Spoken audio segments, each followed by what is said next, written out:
What's up, guys? Welcome to my channel. It's Mulatto American. This video is going to discuss how people look down on you as a mulatto when you need a job, as well as discuss workplace discrimination and school discrimination experiences as a mulatto. As we know, the job market is really bad and it doesn't look like it's going to get any better for those of you in America, at least. And I've been noticing that I think it's even worse if you're a mulatto. The reason being is that these monoracials, they team up and they view us as other. And to be honest, a lot of them, they have some kind of chip on their shoulder. They're jealous, or maybe they're mad because of something that happened in school.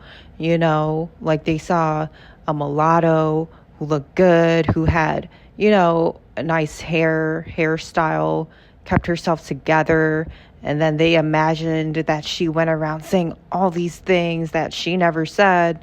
So now they're going to try and give you a hard time once they feel like they have the upper hand in the job market. And I've really been seeing, after reflecting, how these monoracials really team up with each other. They act like they all have a problem with each other and that everything is white people's fault, everything is the white man's fault. But trust and believe, once a multiracial person, more specifically, once a mulatto comes on the scene, watch how all of a sudden they'll get along and now they're teaming up against you. And this is one of the disadvantages of mulattoes not having our own designated class, because now people can get away with racism, discrimination in the workplace and even in schools.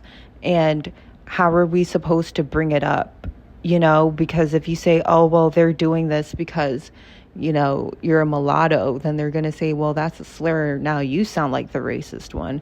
And then if you say, oh, well, it's because you're mixed race, then they're like, well, that can't be true because don't you know that person is in an interracial relationship and they have mixed kids? So I don't think that's true. And then whole time that interracial relationship is anything but African and European. It's like white and Asian or Hispanic or something else. A lot of people, they have this disdain and they just have something against mulattoes, out of racism, out of jealousy. And so they just do all these things, all these subtle things, and they've gotten away with it for decades because other mulattoes from the past, they just swept it under the rug, and whatever things they noticed, they just gaslighted themselves and told themselves, oh, well, they're black anyway. And look how that turned out. Anyway, with that being said, I'll start with some of my experiences. So my first job out of high school, I still lived in the black community. And I showed up, it was a fast food restaurant, and everybody in that store was either black or Hispanic. And I was the only one that was different, and I was the only mulatto. And I've spoken about this before on my other channel in the comments. So I showed up for an interview after going in for interviews and having all types of other stuff happen for reasons that I also believe are race-based. But anyway, I came in for the interview, and as soon as I come in, I see the assistant manager, who's a black female, and she's standing next to a black team member. And so as soon as I walk in, she's like, she sees me, and then she like tries to pretend like she doesn't see me as I get like closer to her. And then I'm like, excuse me or whatever. And then she's just like, yeah, like, acting standoffish. And then I'm like, I'm here for an interview. And then she's just like looking at me weird. Like, are you sure you at the right place? Are you sure? Are you sure? I don't think you're at the right place. And then at one point, she even brought in the team member into the conversation and even asked her, like, do you think she's at the right place? And they're just like, yeah, I don't think so. I don't think she at the right place. And keep in mind, I dressed professionally, like I came in there for an interview. So it wasn't about looking unprofessional. I was early. And for those of you, especially those of you mulattoes who were in the sunken place and saying, oh, well, that's not racism, it could have been something else, or maybe they were joking or this and that. Well, What if it was a black person that came into an establishment that was all white people? And then as soon as they walked in, they were just making like these stank faces at them and then pretending like they can't see that person. And then being like, are you sure you're at the right place? I don't think you're at the right place. How would that sound? Exactly. Being naive and feeling desperate for a job, then I just went along with the interview, even though I knew it was against my better judgment, because I'm like, well, it's better to go through with it than to come home with nothing, especially being a recent high school graduate. And then throughout the course of me being employed there, then I experienced even more racial things. I had promotions that were supposed to go to me, promised to me, denied, and all types of other things that I will discuss in another video. But like I said before, I have explained some of these in the comments on my other channel, on some of the other videos out there. And also keep in mind where I lived, they were not subtle about their disdain for mulattoes. Like, it was a pretty known thing, you know? So I had my wake-up call pretty early. So when somebody, you know, a group of black people or, you know, anyone who's not your kind, when they say something like that and you live where I lived, which was like 20 minutes from DC, 20 minutes from Baltimore, then you know what they mean. So then fast forward a little over a year and a half from then, by now I was interviewing for my third job, and I had moved to the white community. And during the interview for a job that I did end up getting, now keep in mind, this place, it was mostly, actually not mostly, it was all white. So then the general manager out of nowhere, she just started going on and on about how diverse the workplace is. She was like, it's so diverse. We have so many kinds of people here.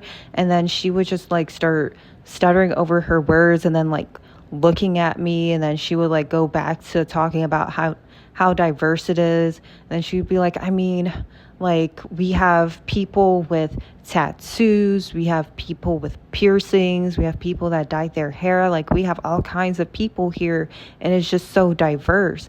And now keep in mind, these things didn't even pertain to me.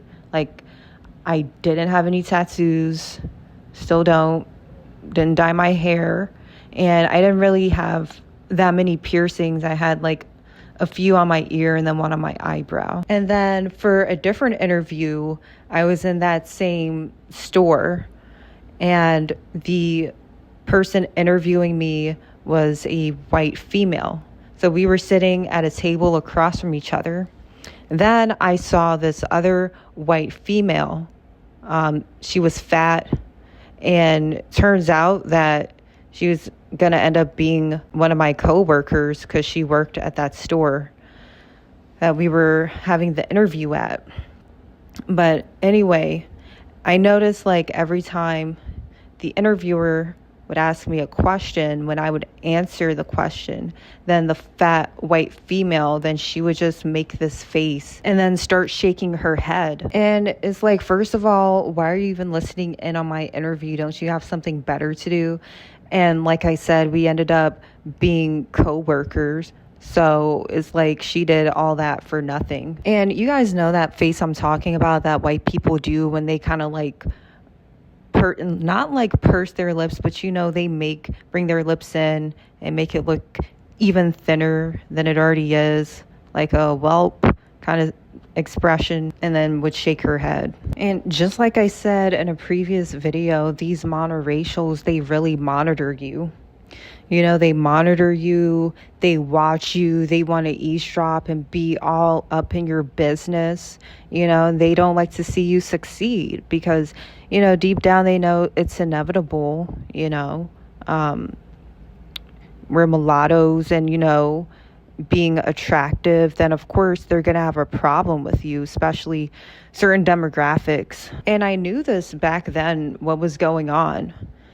But this movement, now that I see that there's actually something behind it. Now I'm like, wow, okay, I can share my experiences and make something of it. Now, a school example. So one day when I was at the community college, and it was during classes, so everybody was in class, but I was walking around the hallway because I was on my work study shift. So I walked and stood in front of a bulletin board and was just looking at it, right? And then out of nowhere, I hear someone walking behind me, and these heavy footsteps from down the stairs, like boom, boom, boom. And whoever it was just came and stood right behind me, and they were huffing and puffing, like, but I could tell it wasn't just because they were tired, like there was some anger behind it, right? So I turned around, and then I saw this fat, pudgy white boy, and he was just standing there. He was red. He had his hands balled up in a fist, and he was just staring at me like angrily and huffing and puffing, like, and I had never even interacted with this boy. Now, I think I had seen him before, like in the hallways or wherever, I don't know. But, I think I had seen him before, but I never interacted with him. And, being who I am now, like if that happened now, then I would have been ready to fight. I would have been like, what's up? But, back then I was much younger, and I didn't have the skills that I have now. And I was just more naive, So I just turned back around, and acted like, okay, he's not there or whatever, which, now that I'm older, I know that's probably one of the worst things you could do, because now you're completely exposed, and he's already got his hands balled up in a fist, like he could rabbit punch you or something. But luckily, he was a punk. So, or, God was on my side. So then he, after all that huffing and puffing, and I turned around, then he just walked away out the door. And then when I came back to the work study office, now this is going to show you how these monoracials play, because when I got back, seated at the front desk was a black female and a white male. And so I told them what happened, and then they were just laughing about it, like, what, And then the white male was like, well, did you say hi to him? Of course, knowing that the guy was white because it was a mostly white school, in a mostly white city. And then he's going to ask some dumb stuff like that. And, I know it was racial, being a mulatto, being whatever, multiracial, mixed race. They don't take us seriously until we make them take us seriously. So, I believe that's why they were laughing. And even back then, I thought it was weird because this is, a school, an institution where, they're really gung-ho on this whole liberal and racial equity thing. Like, they would always have meetings about it, right? And, sometimes they would talk about those meetings.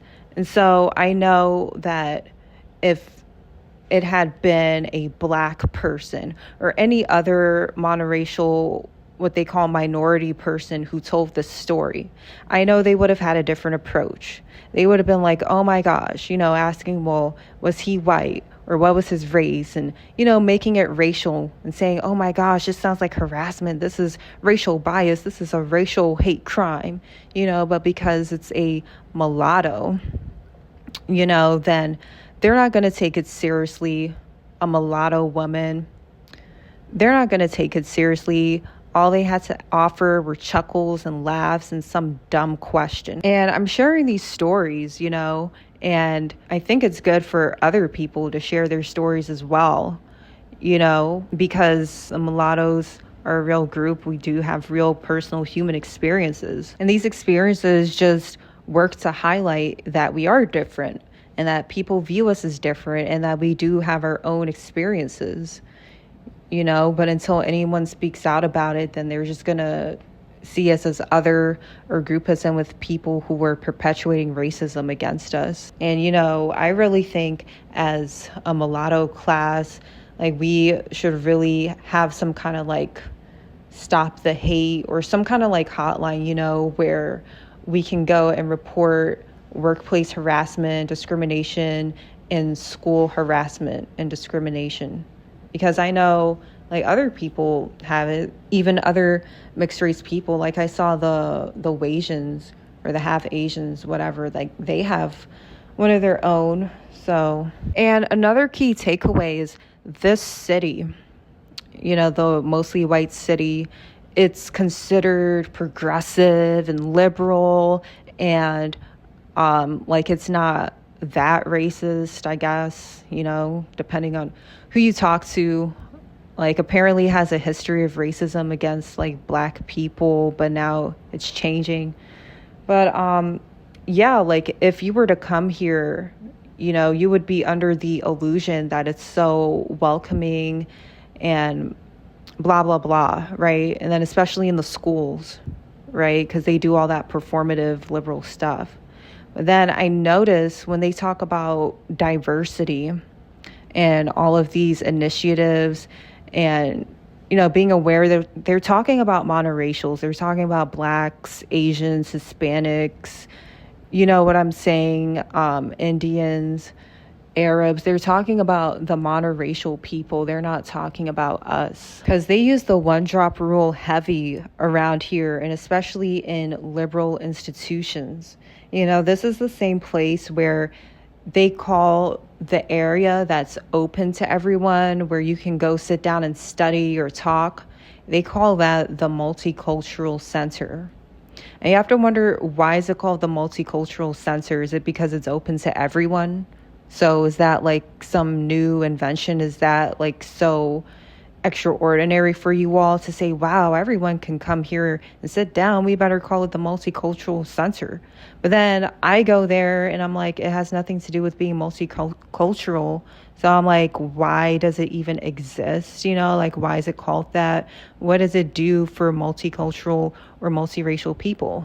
Nothing. It's all performative. They just want to use our name, our identity, our label, to make themselves look better. But then they don't actually do anything when it comes to our discrimination. That's all for the monoracial minorities. So everybody, drop your comments down below if you have an experience similar to this, or just to keep the conversation going, because I always want to hear what you all have to say. And of course, I'm going to make more videos about this too, because it really goes deep. But that's what I have for this video, for the workplace experience and school experience.